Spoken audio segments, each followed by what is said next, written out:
Halo guys, kembali lagi dengan Dongeng Donghua. Kali ini kita akan melanjutkan alur cerita Gengetsuke Supreme versi novel. Di cerita sebelumnya, murid-murid dari Sekte Huangfu telah berhasil memasuki jurang pemakaman dewa.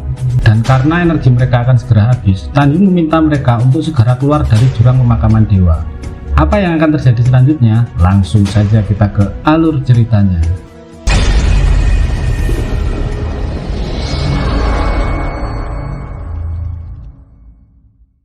Mumengyi masih bersikeras untuk membujuk Tanjun agar keluar dari jurang pemakaman dewa bersama. Tapi Tanjun kemudian berbicara secara pribadi dengan para wanitanya. Tanjun berkata bahwa dia harus menemukan pedang ilahinya yang lain. Mendengar itu, Mumengyi hanya menghela nafas dan melepaskan Tanjun pergi. Dia kemudian meminta token jiwa Tanjun untuk dipegangnya agar dia bisa mengecek tanda-tanda vital kehidupan Tanjun. Tanjun lalu menatap Huangfu Tingfeng, Ge Xingyi, Jun Luren, Bai Li Longtian, King Xuan, Sang Huan Bingbing, serta Jun Buping. Kemudian bertanya, apakah mereka akan tetap ikut masuk ke dalam? Dan mereka menjawab serentak bahwa mereka bersedia untuk terus masuk ke dalam.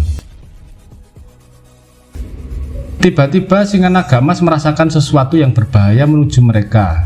Lalu setelah itu, terdengar suara mengancam yang berkata, "Kalian manusia selalu datang ke sini, dan aku akan terus membunuh jutaan dari kalian.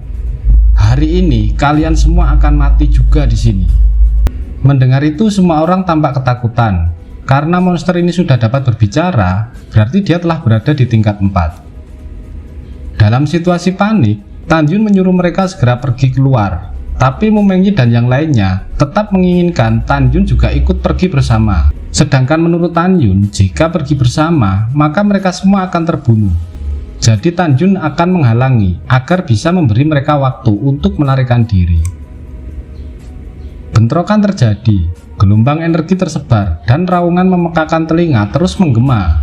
Monster bersayap lainnya muncul dari atas, dan memandang hina pada Singa Naga Emas lalu berkata, "Monster bermartabat tingkat ketiga, kenapa harus tunduk pada manusia yang hanya di ranah jiwa janin tingkat 9? Ini tentu memalukan bagi semua monster tingkat 3. Mendengar itu, Singa Naga Emas semakin marah. Tanjun lalu membuka formasi pedang Dewa Hongmeng, dan karena 11 pedangnya telah diganti dengan pedang tingkat tinggi hasil jarahannya, maka kekuatan pedangnya juga telah meningkat. Kemudian Tanjun mengeluarkan pedang api Huowu dan menebas salah satu dari ratusan monster bersayap ini yang terus berdatangan. Monster-monster ini tertekan di dalam formasi pedang ilahi Tanjun.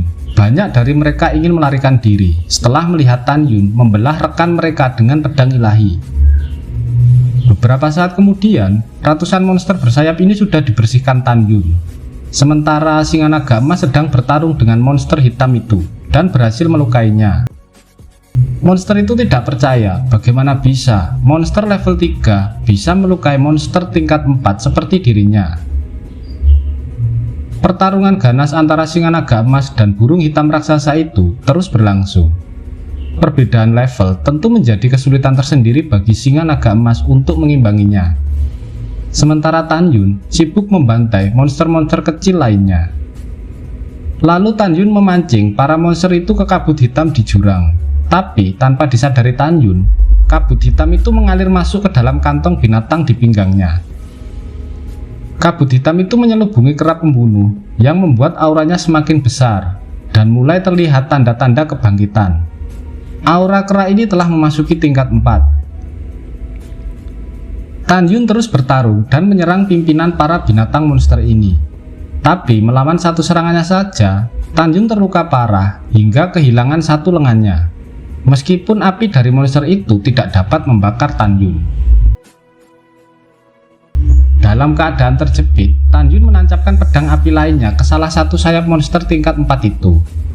Raungan monster itu menjadi lebih ganas. Jika sayapnya ini rusak, maka dia tidak akan bisa terbang lagi sebelum dia bisa mencapai tingkat 5. Dan untuk naik satu tingkat dari tingkat 4 ke tingkat 5 membutuhkan paling kurang 1000 tahun. Dalam periode ini, jika dia diserang monster lain di tingkat yang sama, maka tentu dia akan mati. Jadi, dia sangat marah dengan serangan Tanjun pada sayapnya. Monster itu terus menargetkan Tan Yun hingga Tan Yun terlempar dan memuntahkan darah. Singa naga emas yang dari tadi memblokir dengan cara menggigit leher burung itu terus terlempar karena tendangan burung raksasa ini. Tapi lama-kelamaan kekuatannya mulai berkurang karena darahnya terus terkuras akibat robekan pedang ilahi Tan Yun dan bekas lubang gigitan singa naga emas. Akhirnya monster itu kelelahan dan menyerah. Dalam keadaan itu, Tan Yun menggunakannya sebagai kesempatan untuk menusuk leher monster itu. Seketika burung raksasa itu mati. Lalu singa naga emas dan Tan Yun juga terkulai tak berdaya di samping mayat binatang itu. Tiba-tiba Tan Yun melihat kelabang raksasa yang ada di tingkat 4 datang mendekati mereka. Tan Yun ketakutan dan segera membangunkan singa naga emas untuk melarikan diri sambil mengaktifkan formasi ilusi agar kelabang itu tidak bisa melihat mereka. Benar saja, kelabang itu menjadi kebingungan dan hanya melihat mayat monster, kemudian membawanya sebagai makanan untuk anak-anaknya. Saat ini beberapa kelabang di tingkat 3 juga berjalan ke sana kemari dan berhasil memasuki formasi ilusi Tan Yun. Singa naga emas yang panik mulai terlihat ingin menyerang, tapi Tan Yun segera menghentikannya. Tan Yun menjelaskan bahwa meskipun kelabang itu berhasil masuk ke dalam formasi, tetap tidak bisa melihat Tan Yun dan singa naga emas. Tak lama kemudian kelabang itu pun pergi. Tan Yun akhirnya merasa lega dan mulai memulihkan luka-luka mereka. Di tempat lain, para murid sekte Huang Fu berhasil keluar dari jurang pemakaman dewa. Pada saat ini, Huang Fu Tingfeng bertanya pada Mu Mengyi tentang keadaan Tan Yun. Semua orang juga penasaran setelah Tan Yun berkorban untuk menghalangi para monster agar mereka bisa melarikan diri, seperti apa sekarang keadaan Tan Yun. Kemudian Mu Mengyi memeriksa token jiwa Tan Yun, mengatakan bahwa Tan Yun baik-baik saja. Sedangkan di tempat lain, 11 hari kemudian, Tan Yun sudah pulih. Lalu mereka terus melanjutkan perjalanan memasuki kedalaman jurang. Semuanya kembali sunyi. Setelah sekian lama, kesunyian itu juga menjadi aneh, karena tidak ada satupun monster yang berada di sepanjang area yang dilewati mereka. 2 bulan berlalu. Setelah 51 juta mil yang dilewati mereka benar-benar bingung. Kali ini tidak ada monster apapun yang berhasil ditemui. Sisa 2 bulan waktu yang diberikan di tanah abadi. Jika dihitung dengan kecepatan singa naga emas, maka tidak mungkin Tan Yun bisa keluar dalam waktu 2 bulan. Setidaknya membutuhkan waktu 3 bulan untuk keluar dari jurang ini. Tan Yun tidak peduli lagi apakah waktu yang diberikan sudah berakhir. Dia tidak ingin kembali tanpa mendapatkan pedang ilahi lainnya. Jadi, Tan Yun dan singa naga emas terus masuk ke dalam jurang. Sementara di luar jurang, Mu Mengyi dan yang lainnya mulai cemas karena tersisa 5 hari lagi, waktu yang diberikan di tanah abadi akan berakhir. Tetapi Tan Yun belum juga keluar. 5 hari kemudian semua orang sangat panik. Tan Yun tidak juga muncul, sedangkan terowongan keluar akan segera dibuka 3 jam lagi.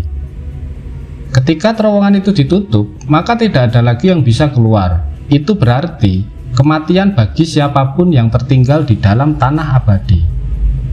Karena dinding pemisah akan hilang, dan gelombang monster tingkat 3, 4, dan 5 akan memasuki area ujian para peserta ini. Mereka semua saling menghibur dan percaya Tan Yun masih baik-baik saja. Mu Mengyi dan Sui Jian berkata serentak bahwa mereka tidak akan pergi meninggalkan Tan Yun. Setelah Luo Fan dan Song Hong membujuk Mu Mengyi dan Sui Jian, akhirnya mereka mau juga untuk kembali, karena inilah yang diinginkan Tan Yun. Setelah Mu Mengyi menjadi tegar, dia lalu mengumumkan bahwa mereka semua harus merahasiakan masalah Tan Yun ini dengan mengatakan bahwa Tan Yun sudah mati di tanah abadi. Dia mengingatkan, tanah abadi adalah wilayah dari sekte abadi. Jadi, setelah mengetahui semua murid sekte abadi dan istana jiwa telah mati karena Tan Yun, mereka pasti akan membuka kembali terowongan dan mencari Tan Yun di dalam, lalu membunuhnya. Alangkah baiknya tidak perlu mengatakan Tan Yun masih hidup di depan mereka. Mendengar itu, mereka semua setuju. Beberapa saat kemudian, terowongan terbuka. Terlihat Nanggong Yukin berdiri dengan anggun menatap terowongan di sampingnya. Ada juga Ruyan Chen. Keduanya telah pulih dari luka-luka mereka. Mereka telah sepakat untuk membuat Sekte Suci Wangfu membayar harga yang mahal atas perbuatannya. Tak lama kemudian, muncul para murid dari Sekte Suci Wangfu mendekati terowongan. Hati Ruyan Chen dan Nanggung Yukin membeku melihat mereka. Itu karena mereka mencari sosok Tan Yun dan tidak menemukannya di antara mereka. Ruyan Chen berkata dengan sinis, "Di mana Tan Yun? Apakah dia sudah mati?" Setelah mengucapkan itu, Ruyan Chen tertawa terbahak-bahak. Mendengar ucapan Ruyan Chen, Mu Mengyi memakinya, dan seketika ratusan murid di alam pemurnian jiwa telah mengepung Ruyan Chen dan Nanggung Yukin. Ruyan Chen ketakutan. Dia beralasan lidahnya terselip dan dia berjanji tidak akan mengatakannya lagi. Berbeda dengan Nanggung Yukin yang mengetahui Tan Yun tidak ada, dia menjadi panik. Perasaannya gelisah ketika mendapati Tan Yun tidak bersama dengan murid lainnya. Dia menatap Mu Mengyi dan bertanya, "Di mana Tan Yun?" Mu Mengyi menjawab sambil melotot, "Seperti yang kau inginkan, dia sudah mati." Mendengar itu, tubuh Nanggung Yukin bergetar hebat. Ada perasaan tak terlukiskan menderu dalam kegelisahannya. Mati? Nanggung Yukin bergumam pada dirinya sendiri, menekan kepanikan di hatinya. Tetapi dia masih tidak bisa menahan gemetar. Dia tidak percaya dan mencoba untuk mengetahui kebenarannya. "Kamu bilang dia sudah mati. Kamu berbohong." Wajah Nanggung Yukin pucat dan kaku. Namun tampilan dan sikap Nanggung Yukin di mata semua murid Sekte Wangfu itu berasal dari keengganan dan kemarahannya. Karena Tan Yun telah membunuh begitu banyak orang dari Istana Jiwa, dan Tan Yun yang memimpin peperangan murid untuk menghancurkan seluruh pasukan Istana Jiwa. Di mata semua orang, Nanggung Yukin gemetar karena marah. Dia membenci dirinya sendiri yang tidak membunuh Tan Yun secara pribadi untuk membalas dendam. "Terserah kau percaya atau tidak," ucap Mu Mengyi memelototi Nanggung Yukin dan Ruyan Chen dengan mata berkaca-kaca dan air mata yang menetes. "Hidup kalian adalah bentuk kemurahan hati dari Tan Yun, sehingga kalian bisa tetap hidup sampai hari ini. Mulai sekarang, jika kalian berani mengatakan sesuatu yang memfitnah Tan Yun, aku akan membunuhmu, terlepas apapun konsekuensinya." Melihat murid-murid divisi pil yang bersiap menyerang, Ruyan Chen tidak berani berkata apa-apa. Di sisi lain, ada kesedihan yang tak terlihat di mata indah Nanggung Yukin, dan dia berkata pada dirinya sendiri, "Tidak mungkin, dia pasti berbohong padaku. Aku tidak percaya Tan Yun sudah mati. Aku tidak percaya perkataan Mu Mengyi." Nanggung Yukin mengepalkan tangannya. Ia menatap ke kejauhan, mengharapkan Tan Yun muncul. Pada saat ini, semua kebenciannya pada Tan Yun ditelan oleh kekhawatiran dan ketakutan yang tak dapat dijelaskan. Dia tidak bisa membantu, tetapi merasa seperti ini. Dia juga membenci cintanya yang tak dapat dijelaskan untuk Tan Yun. Dan dia juga berpikir bahwa hidup dan mati Tan Yun tidak ada hubungannya dengan dia. Tetapi sekarang dia mengkhawatirkan Tan Yun dan menantikan kembalinya Tan Yun. Setelah beberapa saat, tiba-tiba di atas puncak, lautan awan bergulung. Terowongan ruang waktu yang gelap dengan diameter ratusan meter muncul di langit. Terowongan ruang waktu telah dibuka selama 1 jam.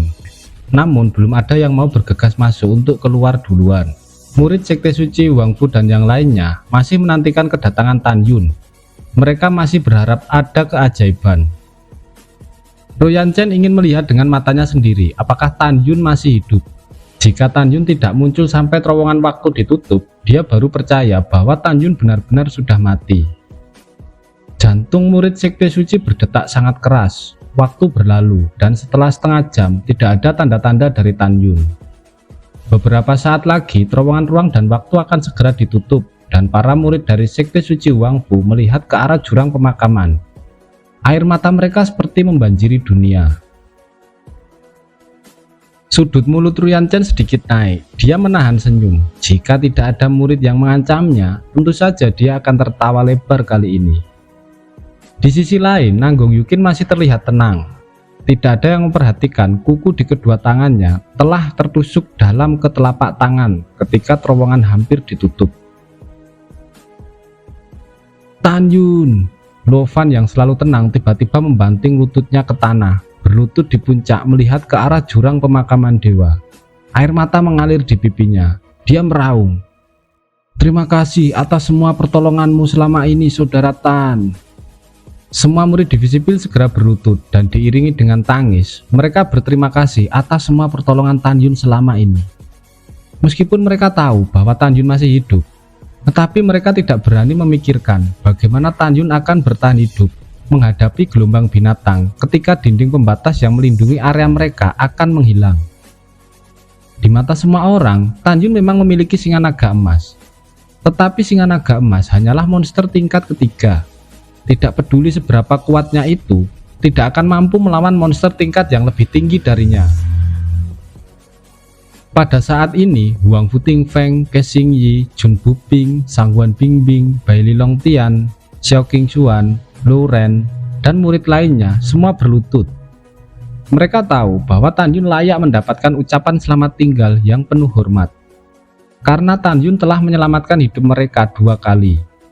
Mereka merasa sedih membayangkan pengorbanan Tan Yun dalam jurang untuk meloloskan mereka pergi. Di puncak gunung, Sui Jian dan Zhong Wuxiao menangis dengan keras. Mereka sangat sedih atas apa yang terjadi pada Tan Yun. Pada saat ini, hanya Mu Mengyi yang tampak sangat tenang. Matanya menatap kosong ke arah jurang pemakaman dewa. Air matanya pun jatuh berderai.